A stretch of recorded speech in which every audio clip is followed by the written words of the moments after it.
അങ്ങനെ കാത്തിരിപ്പുകൾക്ക് ശേഷം ദേ നമ്മുടെ ന്യൂജേഴ്സിയിൽ നിന്നും മഞ്ഞ് പെയ്തിരിക്കുകയാണ്. രാവിലെ എഴുന്നേറ്റപ്പോഴാണ് കേട്ടോ കാണുന്നത്. പുറത്ത് ഫുള്ള് ഇങ്ങനെ വെള്ള കളറിലായിട്ട് ഭയങ്കര അതിശയം തോന്നിയിട്ടുണ്ടായിരുന്നു. കാരണം വെച്ചാൽ എല്ലാ ദിവസവും ഇതിനു വേണ്ടി ഇങ്ങനെ വെയിറ്റ് ചെയ്തിരിക്കണേണല്ലോ. ഇതൊന്ന് പെയ്യണതൊന്ന് വീഡിയോ എടുക്കാൻ. പക്ഷേ എങ്കിൽ രാവിലെയാണെന്നേ എഴുന്നേറ്റപ്പോഴാണ് കാണുന്നത് ഫുള്ള് മഞ്ഞ്. അത്ര കാര്യമായിട്ടൊന്നും പെയ്തിട്ടില്ല. എങ്കിൽ പോലും കാണാൻ തന്നെ നല്ല ഭംഗിയുണ്ട് കേട്ടോ. അത്യാവശ്യം നോക്കിക്കണ്ടേ വണ്ടികളൊക്കെ മൂടിക്കിടപ്പുണ്ട്. ഫുള്ള് നടക്കണ വഴികളൊക്കെ ഇങ്ങനെ മൂടിക്കിടക്കുന്നുണ്ട് കേട്ടോ. നല്ല ഭംഗിയുണ്ടായിരുന്നു കാണാനായിട്ട്. അപ്പോൾ എന്തായാലും ഇനി അടുത്ത മഞ്ഞുമഴ അടിപൊളി ശക്തിയായിട്ട് പെയ്യണത് നമുക്ക് വീഡിയോ എടുക്കാൻ പറ്റും എന്നുള്ളൊരു പ്രതീക്ഷയിൽ ഇങ്ങനെ കാത്തിരിക്കണേണ്.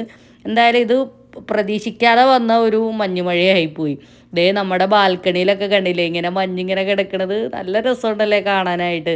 തണുപ്പ് ചെറിയൊരു കുറവുള്ളത് പോലെയാണ് നമുക്ക് തോന്നിയിട്ടുണ്ടായിരുന്നത്. എന്തായാലും ആ പുല്ലും ആ വണ്ടിയും ആ മരങ്ങളും ആ വഴികളും ഒക്കെ നല്ലൊരു ഭംഗി തോന്നിയിട്ടുണ്ടായിരുന്നു.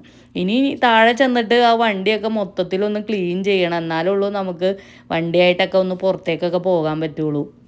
പുറത്തൊക്കെ റോഡും കാര്യങ്ങളൊക്കെ അവർ ക്ലീനാക്കും. പിന്നെ അതുപോലെ തന്നെ നമ്മുടെ അപ്പാർട്ട്മെൻറ്റിൻ്റെ വഴികളും എല്ലാം ഇവിടെ ഉള്ളവരൊക്കെ തന്നെ ക്ലീനാക്കും കേട്ടോ. അതുകൊണ്ട് ആ ഒരു ടെൻഷനൊന്നുമില്ല. നമുക്ക് ആകെ നമ്മുടെ വണ്ടി മാത്രം ക്ലീനാക്കുക എന്നുള്ളൊരു ബുദ്ധിമുട്ട് മാത്രമേ ഉള്ളൂ.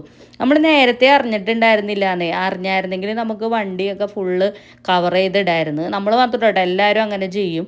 പക്ഷേ ഇത് പ്രതീക്ഷിക്കാതെ പെയ്തായതുകൊണ്ട് ആരും വണ്ടികളൊന്നും കവർ ചെയ്തിട്ടില്ല. അതാണ് എല്ലാവരുടെയും വണ്ടിയിലും ഉണ്ട് ഈ ഒരു മഞ്ഞിങ്ങനെ. അപ്പോൾ പുറത്തേക്ക് ഇറങ്ങണമെന്നുണ്ടെങ്കിൽ മഞ്ഞൊക്കെ ക്ലീൻ ചെയ്താൽ മാത്രമേ ഉള്ളൂ ഇറക്കാൻ പറ്റുള്ളൂ. അല്ലെങ്കിൽ അതൊക്കെ ബുദ്ധിമുട്ടാണ്. അപ്പോൾ അതുകൊണ്ടിട്ട് ഇനി അത് മഞ്ഞിങ്ങനെ കട്ട പിടിക്കണതിന് മുമ്പ് അതങ്ങോട്ട് മാറ്റുക എന്നുള്ളതാണ് ഏറ്റവും വലിയൊരു ബുദ്ധിമുട്ടുള്ള കാര്യം എന്ന് പറഞ്ഞു കഴിഞ്ഞാൽ. അപ്പോൾ നമുക്കിനി അതൊക്കെ ഒന്ന് ക്ലീൻ ചെയ്യണം കേട്ടോ. പക്ഷേ ഇന്നത്തെ വീഡിയോയിൽ ഞാൻ അതൊന്നും കാണിക്കണില്ല. ഇതിങ്ങനെ കണ്ടപ്പോൾ അതൊന്ന് നിങ്ങളെയും കൂടി ഒന്ന് കാണിക്കണമെന്ന് വിചാരിച്ച്.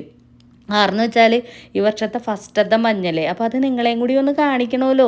എന്നെപ്പോലെ തന്നെ നിങ്ങളും ഇത് പ്രതീക്ഷയോടുകൂടി കാത്തിരുന്നതല്ലേ.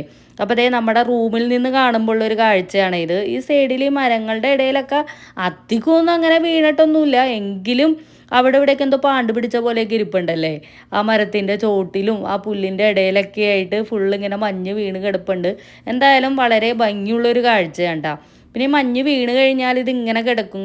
ഇത് ക്ലീൻ ആവാൻ കുറച്ച് ദിവസം എടുക്കും. അപ്പോൾ പുതിയൊരു വീഡിയോ ആയിട്ട് കാണാം.